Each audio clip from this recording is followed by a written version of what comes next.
po ang ating mga sangkap, or these are the ingredients. So we're gonna be doing the squid grill salad. We got onion, this is the ingredient, cucumber, half cucumber, bite size cut, green onion, cilantro, red radish, tomato, garlic, chopped garlic and chopped ginger, and this one is Cuban pepper, hot, spicy. And here's our squid. So now I'm gonna marinate the squid before we grill it, okay? Ito pong sangkap, black pepper, salt, like half teaspoon of salt, lime, lemon,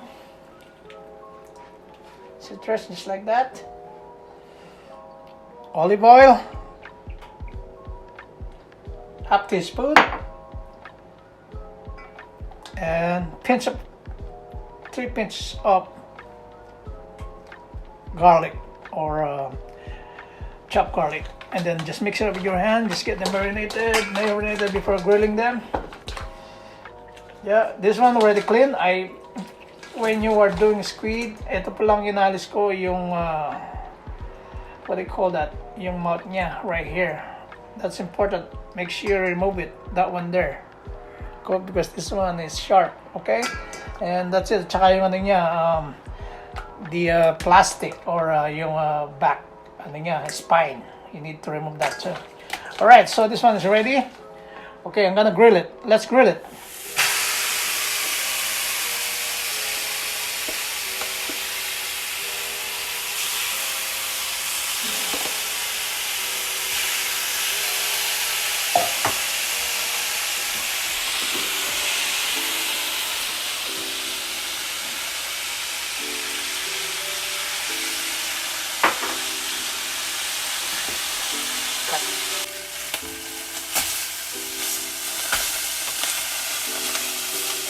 So we're just grilling the squid. Once this one is cooked, I'm gonna incorporate everything. And then first I'm gonna cut the squid in small pieces.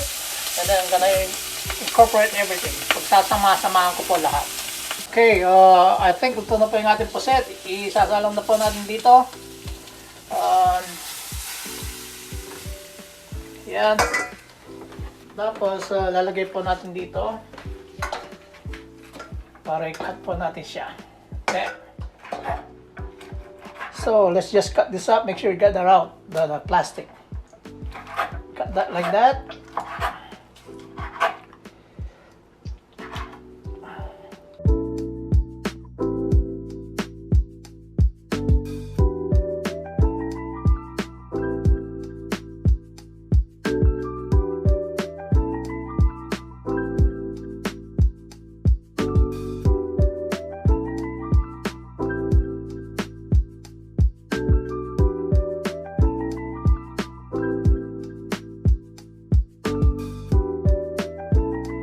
So ngayon mga kaibigan, ito na po, pagsasamahan na po natin lahat ito para gumawa tayo ng masarap na pulutan.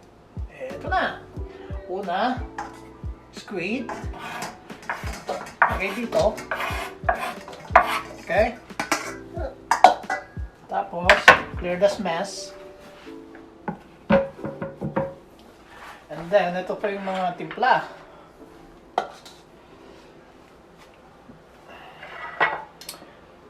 Red radish,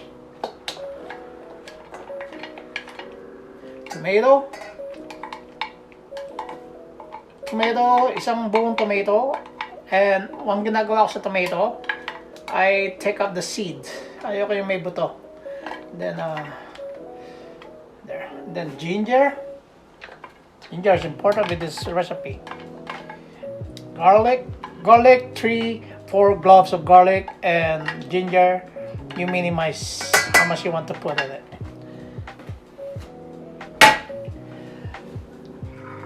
Cucumber, green onion,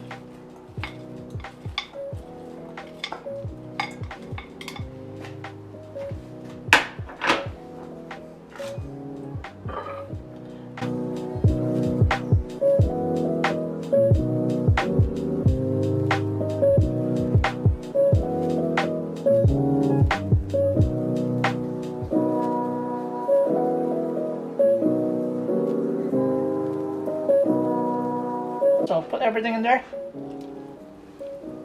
Okay. Then lime, squeeze it with lime. And then now we're gonna add Cuban pepper.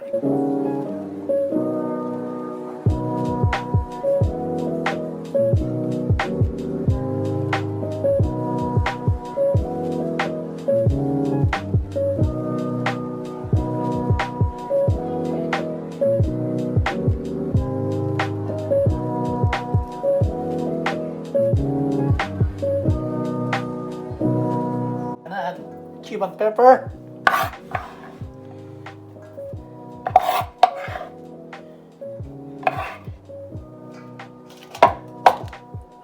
Some green onion or scallion. And some cilantro.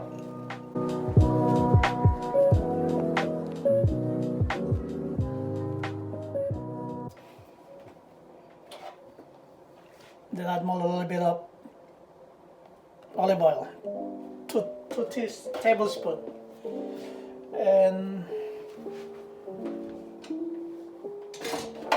that's it. Now we just have to mix it together.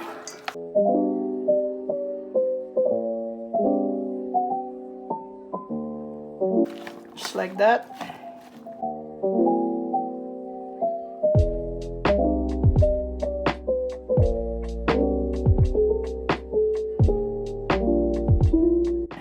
Kaibigan. So, my family and friend, thank you for watching once again. I hope you like my cooking video. Kung gusto niyo po at nagustuhan niyo ang aking mga luto, paki-subscribe lang po, share it or like it po. Maraming salamat po and thank you. And